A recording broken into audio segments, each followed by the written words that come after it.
Good afternoon. I'm Jolene Schelper with the Great Falls Development Authority, and it is our pleasure to begin a series of information sharing, if you will, in regards to the new downtown TIF programs. The City of Great Falls is considering 3 new downtown TIF programs, of which we will go into more detail about today, and then in subsequent sessions. Our goal is partnering with the city and the downtown groups to provide as much information as possible so that you can make informed decisions in regards to these programs. We're recording all of our sessions and they will be posted on our website at growgreatfalls.org and then cross-shared across multiple platforms.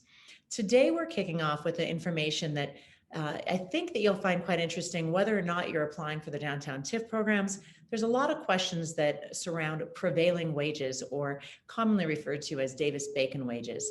And so today we have the Deputy City Attorney, Jeff Hindoin, talking about the prevailing wages and the contracting requirements of the downtown TIF programs. So I am going to send this over to Jeff to give you this overview. Hey, thanks, Jolene.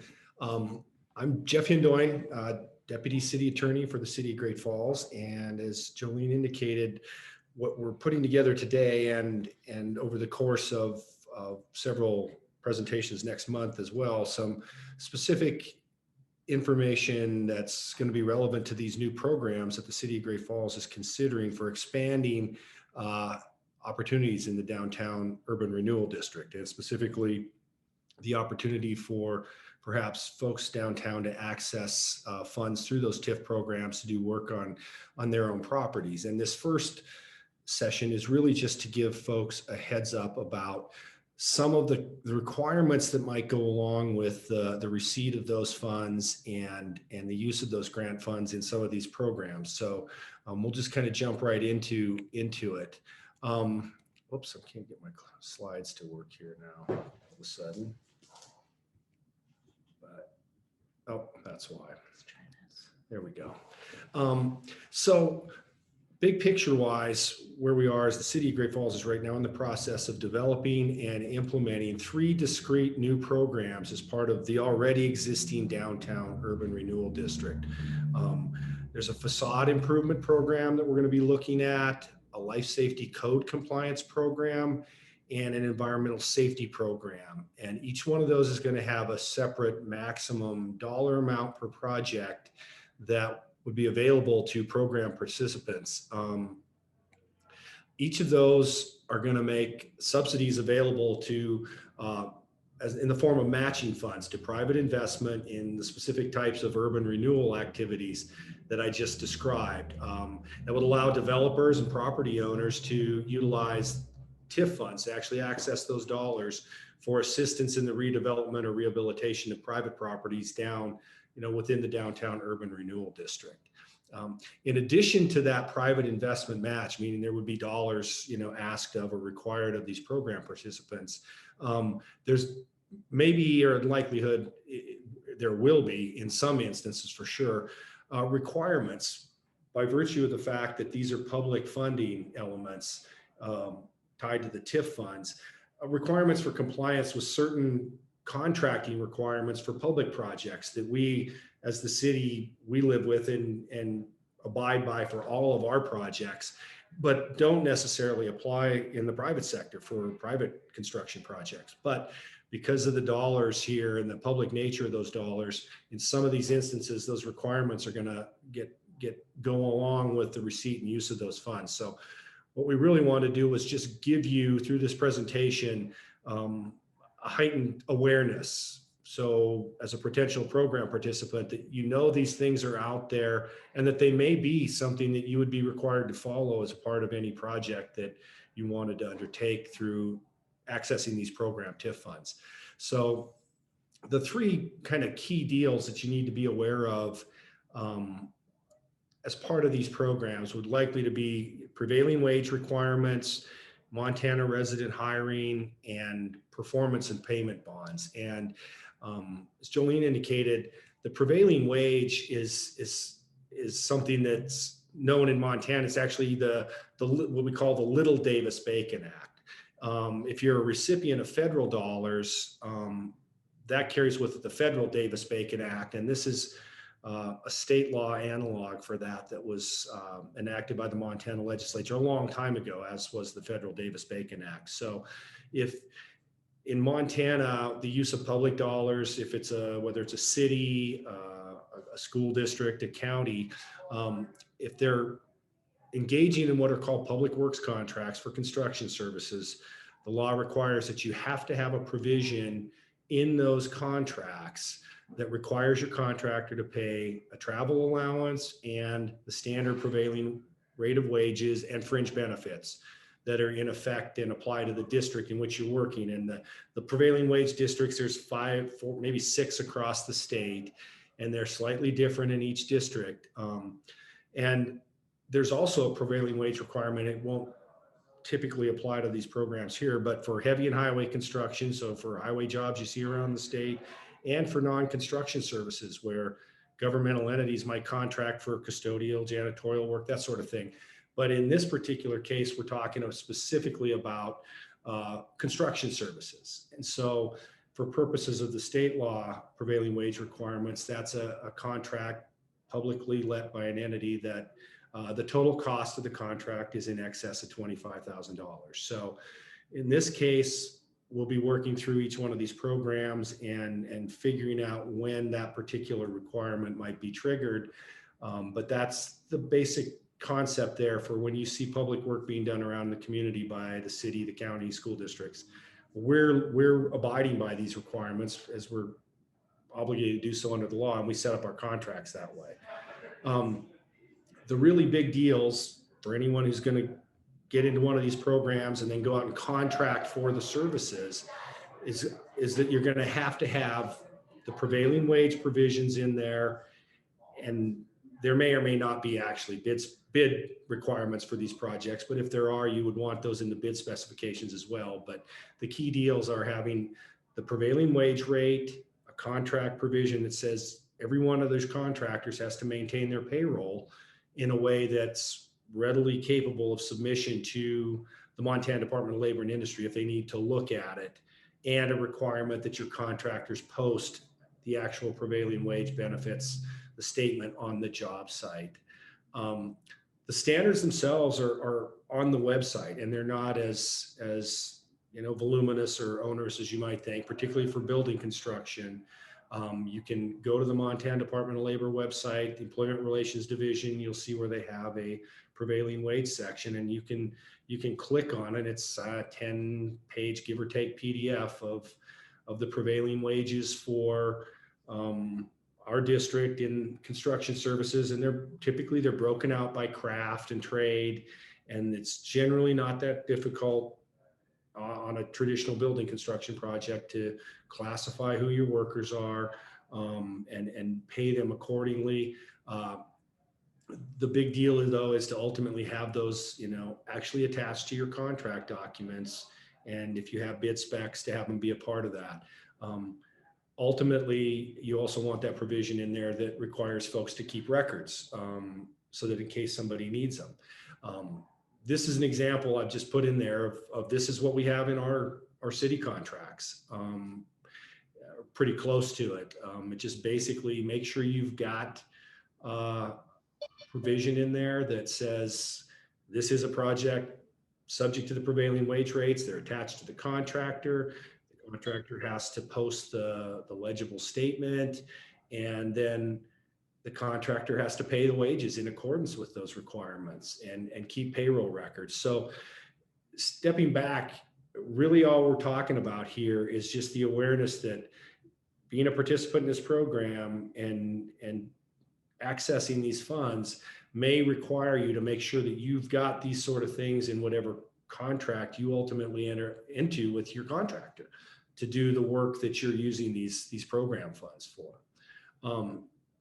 There are consequences for not complying with prevailing wage requirements where they're applicable, and they can be a fairly big deal for both the contractor who was supposed to pay them and didn't, but ultimately if an owner doesn't properly get that obligation passed down to the contractor and get those included in your contract documents, they can actually come back past the contractor and chase down a public owner for any sort of shortfalls in the wage deficiencies. So it's something that's, from a risk management standpoint in the public sector, we're always real careful about getting those things in place in our contracts. The final piece just to remember is that we would have this as part of the program application pieces, but that a notice of completion on bigger projects needs to go out to the Department of Labor and Industry, because that actually helps the owner and the contractor, because it starts that clock on people coming back and bringing claims for problems or deficiencies in that. So that's the big picture piece about prevailing wages. It's sometimes it sounds pretty scary to folks, but realistically speaking, most contractors in the community that have done any level of contracting for the school district, the county, the city, or any other MSU college here, any public entity in Montana, they're experienced in doing this.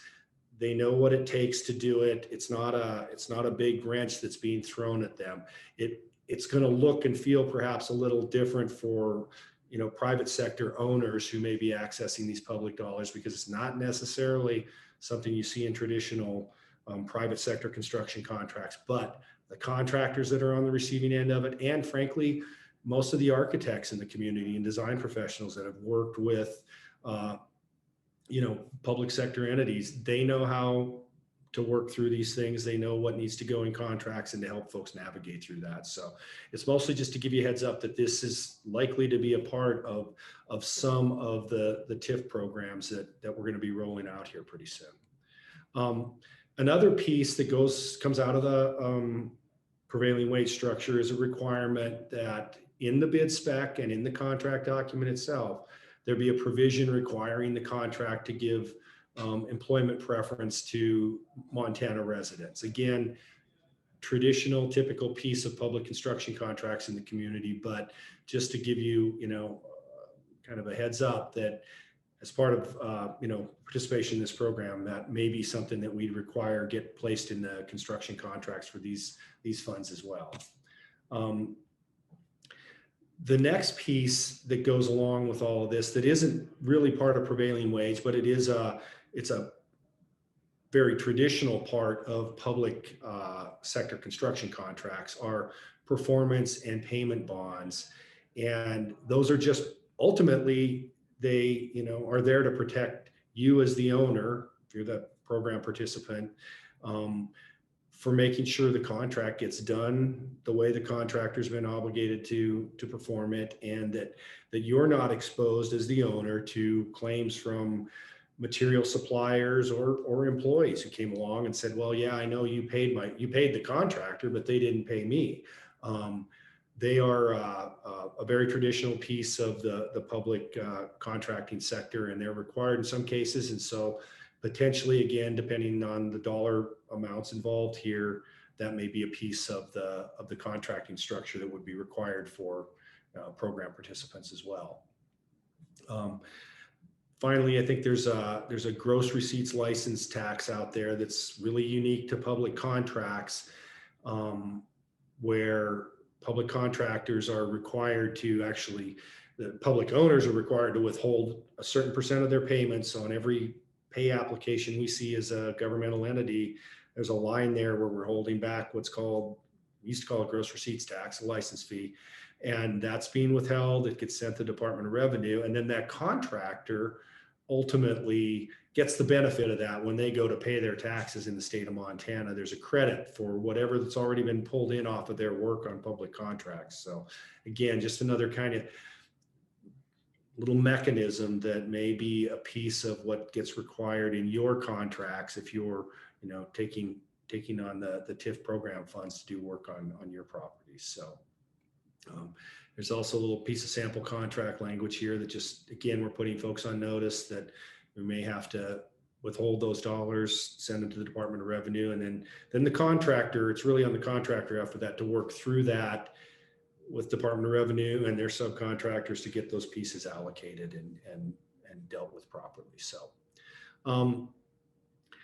what we have coming up then next month are 3 separate presentations on each one of the new programs. So each one of them, Craig Raymond, I believe, from our planning department director, is gonna get on here and kind of drill down into some of the finer level details about what each one of these programs is intended to be available for, how much TIF grant or subsidy money would be available per project, and then ultimately what some of the other program requirements are going to be as far as, you know, the application, these type of contract things we're talking about here.